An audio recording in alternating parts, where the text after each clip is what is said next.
Hello বন্ধুরা, আমরা চলে এসেছি নতুন আরেকটা ভিডিও নিয়ে। আমি সিদ্ধার্থ। তো বন্ধুরা, আপনারা কেমন আছেন? আশা করছি আপনারা খুব খুব খুব ভালো আছেন। আমি রিনি, আর আপনারা দেখছেন ইন্ডিয়ান কাপল রিয়াকশন প্রো। আর আজকে যে ভিডিওটা দেখব, ভিডিওটার টপিক একটু অন্য রকমের এবং প্রচণ্ড ইন্টারেস্টিং। একজন ব্যক্তি যিনি কিনা ইসলামের বিরুদ্ধে বই লিখছিলেন, আর ইসলামের বিরুদ্ধে বই লিখতে গিয়ে তিনি নিজেই ইসলাম ধর্ম গ্রহণ করলেন, এবং সেই ব্যক্তিরই ইন্টারভিউ আজকে আমরা দেখব। তো আশা করছি ভিডিওটা প্রচণ্ড ইন্টারেস্টিং হবে আর প্রচণ্ড ইনফরমেটিভ হবে। তাই একদম সময় নষ্ট না করে আমরা সোজা চলে যাব ভিডিওতে। আর বন্ধুরা, অরিজিনাল ক্রিয়েটারের লিঙ্ক পেয়ে যাবেন ডিসক্রিপশন বক্সে। অরিজিনাল ক্রিয়েটারকে নিশ্চয়ই সাবস্ক্রাইব করবেন। আমাদের চ্যানেলটা যদি সাবস্ক্রাইব না করে থাকেন তাহলে প্লিজ প্লিজ প্লিজ সাবস্ক্রাইব করুন, আর অনেক অনেক করে শেয়ার করুন। ভিডিওটা যদি ভালো লেগে থাকে একটা লাইক তো নিশ্চয়ই করবেন। ভালো লাগুক খারাপ লাগুক, যে কোনো মতামত কমেন্ট বক্সে নিশ্চয়ই জানাবেন। তাই একদম সময় নষ্ট না করে আমরা সোজা চলে যাব ভিডিওতে। হ্যাঁ, তো শেষ অবধি আপনারা ভিডিওটা দেখবেন। So let's start. Okay. Audio jungle.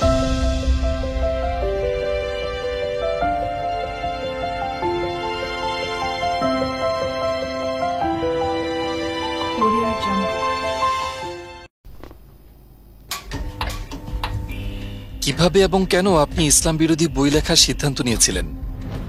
ইমানের দৃষ্টিকোণ থেকে আপনার জীবন কেমন ছিল? আপনি কিসে বিশ্বাস করতেন? ইসলামের প্রতি আপনার সবচেয়ে অনুশোচনীয় কটাক্ষমূলক মন্তব্য কোনটি ছিল? তখন আপনার আশেপাশের মানুষদের প্রতিক্রিয়া কেমন ছিল যখন আপনি ইসলাম গ্রহণ করেছিলেন? আমি ভেবেছিলাম ইসলাম একটি মিথ্যা ধর্ম, ইসলাম বিপজ্জনক। আমি 2000-এরও বেশি হত্যার হুমকি পেয়েছি, এবং অবশেষে আমি ইসলামের বিরুদ্ধে বই লেখার সিদ্ধান্ত নিয়েছিলাম। হে আল্লাহ, আমাকে এমন একটি নিদর্শন দেখান যাতে আমি সম্পূর্ণ নিশ্চিত হতে পারি যে এটিই সেই পথ। এই কারণে আমি 2 দিন ধরে ঘুমোতে পারিনি। আমি মেনে নিতে পারছিলাম না, ভীষণ অদ্ভুত লাগছিল। আসসালামু আলাইকুম জোরাম ভ্যান ক্লাভেরেন ভাই, আমাদের আমন্ত্রণ গ্রহণের জন্য আপনাকে অসংখ্য ধন্যবাদ, এবং আপনাকে আমাদের মাঝে পেয়ে আমরা আনন্দিত। প্রথমে আপনাকে জিজ্ঞেস করতে চাই, জোরাম কে? ওয়ালাইকুম আসসালাম। আপনাকে অসংখ্য ধন্যবাদ আমাকে আমন্ত্রণ করার জন্য। এখানে আসতে পেরে আমি খুবই গর্বিত। জোরাম ভ্যান ক্লাভেরেন 23শে জানুয়ারি জন্মগ্রহণ করেন 1979 সালে আমস্টারডাম শহরে একটি খুবই সাধারণ পরিবারে। বাবা, মা, ভাই, ছোট বোন, একটি বিড়াল। আমস্টারডামেই আমার জন্ম এবং বেড়ে ওঠা। একটি সক্রিয় প্রোটেস্ট্যান্ট খ্রিস্টান পরিবারে। উচ্চ মাধ্যমিক শেষ করার পর তুলনামূলক ধর্মতত্ত্ব নিয়ে পড়াশোনা শুরু করি। কয়েক বছর শিক্ষকতা করেছি। নেদারল্যান্ডসে তখন অনেক কিছুই ঘটেছে, বিশেষ করে আমার জীবনে। এখন যখন আমি পুরো বিষয়টা অবলোকন করি ইসলাম ধর্মের ব্যাপারে, আমি ফ্রিডম পার্টির জন্য রাজনৈতিকভাবে সক্রিয় হয়ে উঠলাম, সাংসদ মনোনীত হলাম, এবং শেষে আমি ইসলাম বিরোধী বই লেখার সিদ্ধান্ত নিলাম, যার শুরুটা হয়েছিল ইসলাম বিদ্বেষ দিয়ে, পরিণত হয় আল্লাহকে খুঁজে পাওয়ার একটি মাধ্যমে, এবং আমি মুসলিম হওয়ার মধ্য দিয়ে এই পথের সমাপ্তি। ইমানের দৃষ্টিকোণ থেকে আপনার জীবন কেমন ছিল? আপনি কিসে বিশ্বাস করতেন? মুসলিম হওয়ার আগে আমি রিফর্ম চার্চের একজন প্রোটেস্ট্যান্ট খ্রিস্টান ছিলাম। আমরা বাইবেল পড়তাম, বাইবেল অনুসারে আমাদের নাম রাখা হয়েছিল, খ্রিস্ট ধর্মে দীক্ষা দেওয়া হয়েছিল, গির্জায় যেতাম, ইত্যাদি ইত্যাদি। তো আমরা বলতে গেলে বেশ ধার্মিক খ্রিস্টান ছিলাম। অবশ্যই আমি বিশ্বাস করতাম যে একজন সৃষ্টিকর্তা আছেন। আমি জান্নাত জাহান্নামে বিশ্বাস করতাম। আমি ফেরেশতা ওয়াহিতেও বিশ্বাস করতাম। এবং অবশ্যই যে ব্যাপারটি খ্রিস্টানদের মুসলিমদের থেকে আলাদা করে সেটি হলো যে আমি বিশ্বাস করতাম যীশু খ্রিস্ট ঈশ্বরের পুত্র ছিলেন, এবং আরেকটু দার্শনিকভাবে বলতে গেলে আমি তাকেই ঈশ্বর বলে মানতাম। আমি অবশ্যই পুনরুত্থানে বিশ্বাস করতাম, এবং এও বিশ্বাস করতাম যে যীশুকে ক্রুশবিদ্ধ করা হয়েছিল, এবং আমি প্রায়শ্চিত্তে বিশ্বাস করতাম। কিন্তু যেহেতু ট্রিনিটি খুব জটিল একটি ধারণা, আপনি বিশ্বাস করুন আর নাই করুন, এটি এখনো বেশ জটিল। কারণ বাইবেলের মতে ঈশ্বর অবিনশ্বর, কিন্তু আপনি যদি অবিনশ্বর হন এবং একই সাথে আপনার যদি মৃত্যু হয়, আপনি তো একই সময়ে অমর এবং মরণশীল হতে পারেন না। তো একটু বড় হওয়ার পর, ধরুন 15-16 বছর বয়সে, আমি প্রশ্ন করা শুরু করি সেসব বিষয়ে, যেসব আমার কাছে খুব যৌক্তিক মনে হতো না। আমি অনেক ধর্মযাজক, প্রচারক, এমনকি রাব্বিদের সাথেও কথা বলেছি, কিন্তু তাদের দেওয়া উত্তরগুলো সন্তোষজনক ছিল না, যেটি বিষয়টিকে আমার জন্য আরো জটিল করে ফেলেছিল। শেষ পর্যন্ত সেসব বিষয়গুলোর ব্যাপারে আমার সন্দেহ থেকেই যায়, কিন্তু আমি অন্ধ বিচারকের মতো এগুলোকে একপাশে রেখে ধর্মটাকে বিশ্বাস করে যাওয়াটাই ভালো মনে করলাম। হয়তো আমি পুরো বিষয়টি বোঝার মতো যথেষ্ট বুদ্ধিমান নই, এবং আমি তখনও ঈশ্বরে বিশ্বাস করতাম যে যীশু একজন খুব গুরুত্বপূর্ণ ব্যক্তিত্ব এবং ঈশ্বরের পুত্র। কিন্তু পূর্বে যা ঘটেছে আমি ব্যাপারটিকে ঠিক সেভাবেই রেখে দিলাম। কিভাবে এবং কেন আপনি ইসলাম বিরোধী বই লেখার সিদ্ধান্ত নিয়েছিলেন? উচ্চ মাধ্যমিক শেষে একটি বিশ্ববিদ্যালয়ে ভর্তি হই তুলনামূলক ধর্মতত্ত্ব বিষয়ে পড়াশোনা করার জন্য। এবং চমৎকার ব্যাপার হলো, আমার কলেজের প্রথম দিন, যতদূর মনে পড়ে 2001 সালের 11ই সেপ্টেম্বর, প্রথম দিন থেকেই বুঝলাম, আচ্ছা, এই মুসলিম ছেলেগুলা একটু পাগলের মতোই, এবং এই ধর্ম সত্য নয়। তার কয়েক বছর পর নেদারল্যান্ডসে একজন লোক নাম থিউ ভ্যান গগ, উনি একজন বিখ্যাত চলচ্চিত্র নির্মাতা ছিলেন, যাকে রাস্তায় মেরে ফেলা হয়েছিল, তাকে গুলি করা হয়েছিল, তার গলা কাটারও চেষ্টা করেছিল এবং তারা তার পেটে ছুরি ঢুকিয়ে একটি চিঠি রেখে যায় আয়ান হিরসিয়ালি নামের এক মেয়ের জন্য। ওখানে লেখা ছিল, এরপর তোমার পালা। তো এটি আমার ইসলাম বিদ্বেষী অনুভূতিগুলোকে এমনভাবে দৃঢ় করেছিল যে ভাবলাম আমাকে রাজনীতিতে যুক্ত হয়ে কিছু করতে হবে এবং দেশকে ক্ষতির হাত থেকে বাঁচাতে এই অশুভ শক্তিকে থামাতে হবে। আপনি ইসলামের জন্য রাজনীতি শুরু করেছিলেন? হ্যাঁ, এবং সত্যি এটি ইসলামের কারণে ছিল, আর এটি মূল কারণ ছিল আমার বই লেখার, মানুষকে বোঝানোর জন্য যে কেন ইসলাম পৃথিবীর জন্য বিপজ্জনক। আমি যখন বই লিখছিলাম, একটু আগেই যে প্রশ্নগুলোর ব্যাপারে বললাম, খ্রিস্ট ধর্মের ব্যাপারে আমার সেই সন্দেহগুলো আবার মাথায় ঘুরতে লাগলো, এবং অবশ্যই সেটি সত্যের ব্যাপারেই ছিল, কারণ আমি একজন বিশ্বাসী খ্রিস্টান ছিলাম এবং আমার যে খ্রিস্টান প্রশ্নগুলো ছিল সেগুলোর উত্তর খুঁজে পেলাম ইসলামের আলোকে। কারণ অবশ্যই যখন আমি বই লেখা শুরু করি, অনেকে ভেবেছিলেন যে এটি একটি রাজনৈতিক বই, কিন্তু সেটি রাজনৈতিক বই ছিল না, এটি ধর্মীয় বই ছিল, কারণ আমি মানুষকে দেখাতে চেয়েছিলাম ইসলাম ধর্ম হিসেবে কেন ভয়ঙ্কর, এবং আমি খ্রিস্টান দৃষ্টিকোণ থেকে বইটি লিখছিলাম। অতএব শুরুতে আমি খ্রিস্টান ধর্মে ঈশ্বরের ধারণা এবং ইসলামিক ধারণার একটি তুলনা তৈরি করতে চাইলাম। আমার ট্রিনিটির ব্যাপারে বেশ কিছু সন্দেহ ছিল এবং আমি ইসলামে তাওহিদ মানে ঈশ্বরের একত্ব দেখলাম, হ্যাঁ, এবং সেটি আরো যৌক্তিক মনে হলো। আর তারপর আমি ভাবলাম, বেশ, আমি বাইবেল আবার পড়ব, আরো জানতে, নিজেকে পুনরায় ঝালিয়ে নিতে। আচ্ছা, কেন ইসলামে যে তাওহিদের ধারণা, এক স্রষ্টার ধারণা, সেটি কেন খ্রিস্টান কনসেপ্টে নেই? কিন্তু যখন আমি ওল্ড টেস্টামেন্ট পড়ছিলাম, দেখলাম যে ওল্ড টেস্টামেন্টে রাসূল বারবার বলেছেন এক ঈশ্বর, এক ঈশ্বর, এক ঈশ্বর। আর তারপর আমি ভাবলাম, ঠিক আছে, তাহলে আমি নিউ টেস্টামেন্টেও শুধু যীশুখ্রিস্টের বাণীগুলো দেখি। নিউ টেস্টামেন্টে একটি গল্প ছিল এমন যে কোথাও একজন লোক এসে যিশুকে প্রশ্ন করে, জীবনের সবচেয়ে গুরুত্বপূর্ণ জিনিস কি, আমি কিভাবে স্বর্গ লাভ করব? এবং তিনি বললেন, দুইটি জিনিস রয়েছে। তিনি বললেন, হে ইসরায়েল, তোমার ঈশ্বর এক এবং তোমার প্রতিবেশীর সাথে এমন ব্যবহার করো যে ব্যবহার তুমি পেতে চাও। তো আমি ভাবলাম, যীশু খ্রিস্ট নিজেও এখানে স্বীকার করছেন, হে ইসরায়েল, তোমার ঈশ্বর এক। আমি বুঝলাম মুসলমানদের এক ঈশ্বর ভাবনাটি ট্রিনিটির চেয়ে বেশি যুক্তিযুক্ত এবং এই ধারণাটি ওল্ড এবং নিউ টেস্টামেন্টের সাথে সম্পূর্ণ মিলে যাচ্ছে। কিন্তু আমি জানি খ্রিস্ট ধর্ম অন্য কিছু শেখায়। বাইবেলে ঈশ্বর সম্পর্কে যে ধারণা পাওয়া যায় তারা ঠিক তা শেখায় না। তো কয়েক সপ্তাহ গবেষণা করে বেশ কিছু বই পড়ার পর ভাবলাম, ঠিক আছে, হয়তোবা ঈশ্বরের একত্ববাদের ধারণাটি সত্য।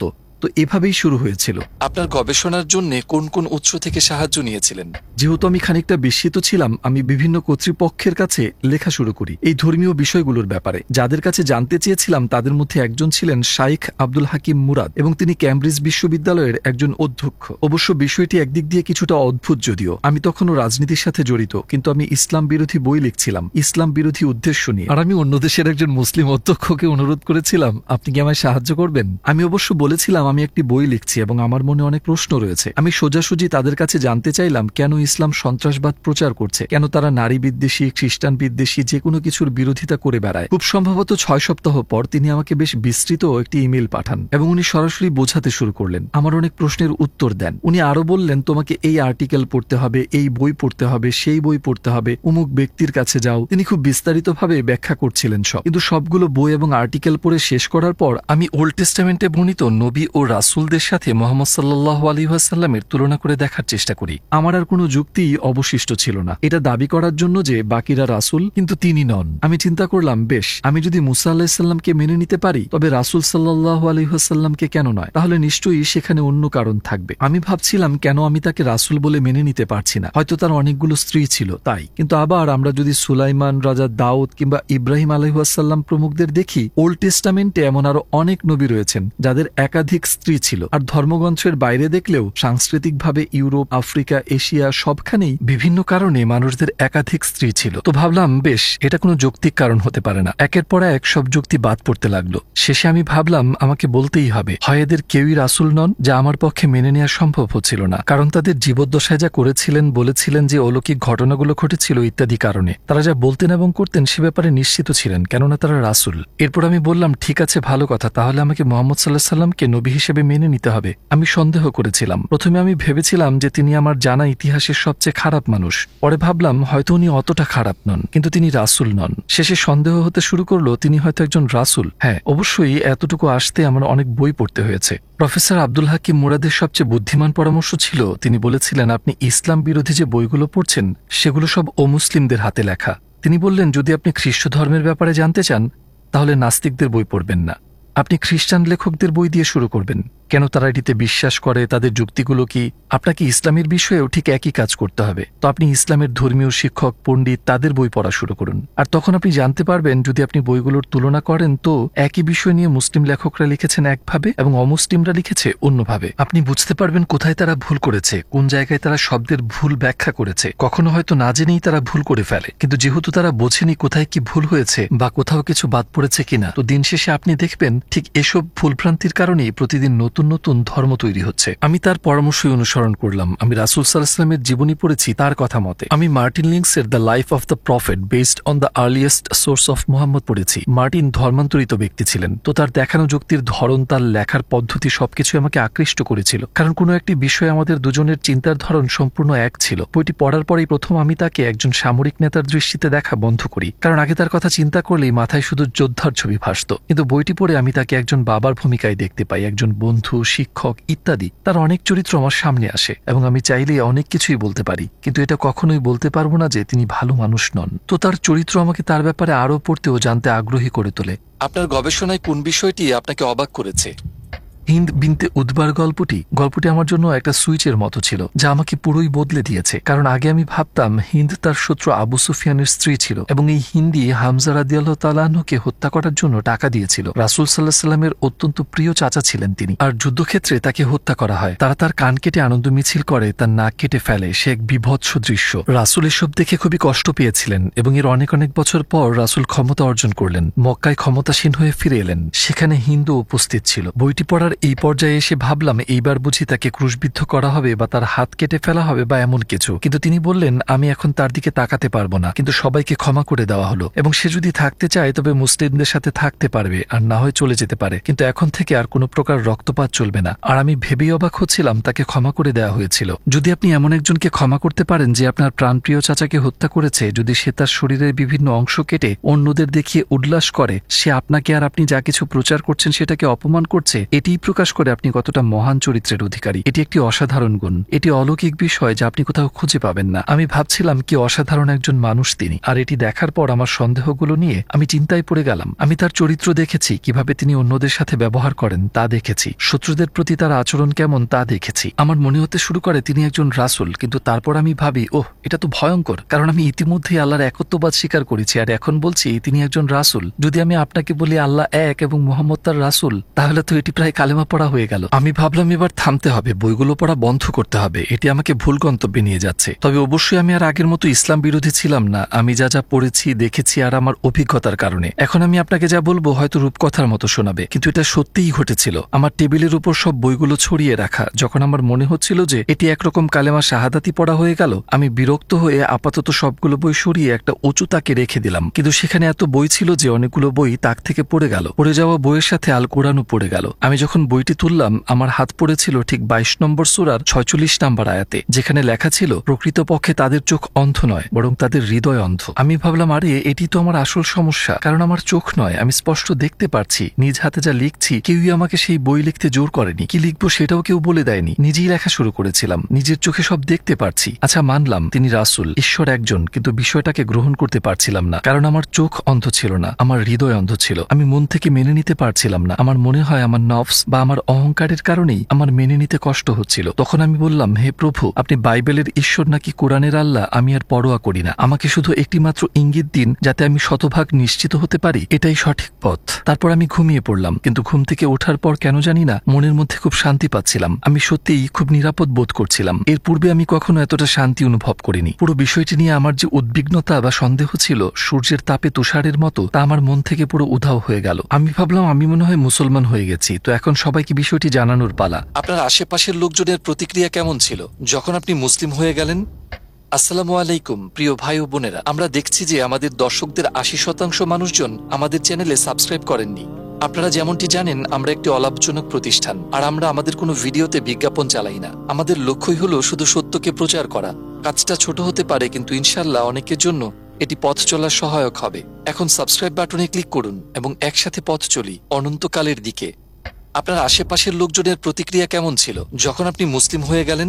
বেশিরভাগের প্রতিক্রিয়াই নেতিবাচক ছিল। অবশ্যই অনেকের জন্য, বিশেষ করে কিছু নিকটাত্মীয়কে এটি একটু বেশি অবাক করে দিয়েছিল। তারা যখন সংবাদ মাধ্যম থেকে বিষয়টি জানতে পারে, আমি আমার মাকে যখন জানালাম, তিনি কাঁদতে শুরু করলেন। আর আমার স্ত্রী বেশ সহানুভূতিশীল ছিল এ ব্যাপারে। সে বলল, যদি তুমি ইসলামে বিশ্বাস করো এবং সেটিই যদি তোমার অন্তরে থাকে, আমি কিছু বলার কে। আমার পুরনো অফিসের কিছু লোক বেশ আক্রমণাত্মক হয়ে গিয়েছিল তখন। আমি 2000-এর চেয়েও বেশি হত্যার হুমকি পেয়েছি, এমনকি তাদের থেকেও যারা একসময় আমাকে সমর্থন করত, যারা আমাকে ভোট দিয়েছিল। মানুষজন অনেক আজে বাজে কথা শুনিয়েছে আমাকে। তোমার স্ত্রীকে ধর্ষণ করব, তোমাকে গুলি করব, আমরা জানি তোমার সন্তানেরা কোন স্কুলে যায়, এমন অনেক কিছু। সেগুলোর বেশিরভাগই অবশ্য অর্থহীন কথা ছিল, কারণ পাগল লোকজন কম্পিউটারে বসে অনলাইনে লিখছে সেগুলো। তো তখন একটু এলোমেলো সময় চলছিল। আমার আগের চাকরিটা ছেড়ে দিতে হয়েছিল অবশ্যই, কারণ সেটি একটি খ্রিস্টান সংগঠন ছিল। দলনেতাকে বিষয়টি বলার পর সে বলল, আমি সত্যি বিশ্বাস করতে পারছি না। আমি তোমার মাঝে কিছুটা পরিবর্তন খেয়াল করেছিলাম অবশ্য, যখন তুমি একটি বিষয় নিয়ে রেডিওতে কথা বলছিলে। তোমাকে তখন ইসলামের ব্যাপারে আগের চেয়ে কিছুটা নমনীয় মনে হয়েছিল, আগের মতো তেমন কঠোর ছিলে না। কিন্তু তুমি মুসলিম হয়ে যাওয়াটা, আমি বললাম হ্যাঁ আমি মুসলিম হয়েছি। সে বলল, আমি বিষয়টা চিন্তা করেই 2 দিন ঘুমোতে পারিনি। আমি কোনোভাবেই মেনে নিতে পারছিলাম না, এটা খুবই অদ্ভুত ছিল। কিন্তু সবচেয়ে কঠিন হয়ে দাঁড়ালো আমার নানাকে বিষয়টি জানানো, কারণ আমার নানা তখন প্রায় মৃত্যু মুখে। তার বয়স 93-94-এর আশেপাশে তখন। তোমার নানাকে এ কথা তোমার নিজেকেই বলতে হবে। আমি বললাম ঠিক আছে, কিন্তু তোমাকে আমার সাথে আসতে হবে, কারণ তিনি আমার ঢালের মতো ছিলেন। আর আমি সেখানে গিয়ে বললাম, নানা আমি মুসলিম হয়ে গিয়েছি। শুনে তিনি তার চোখ বন্ধ করলেন। আমি ভাবলাম তার নিঃশ্বাস বন্ধ হয়ে গিয়েছে কিনা, যেহেতু তার বয়স হয়েছে অনেক। সত্যিই কিছুক্ষণ তার নিঃশ্বাস বন্ধ ছিল, তারপর তিনি আবার শ্বাস নেওয়া শুরু করলেন। আর আমার দিকে তাকিয়ে বললেন, অন্তত তুমি ক্যাথলিক তো হয়ে যাওনি।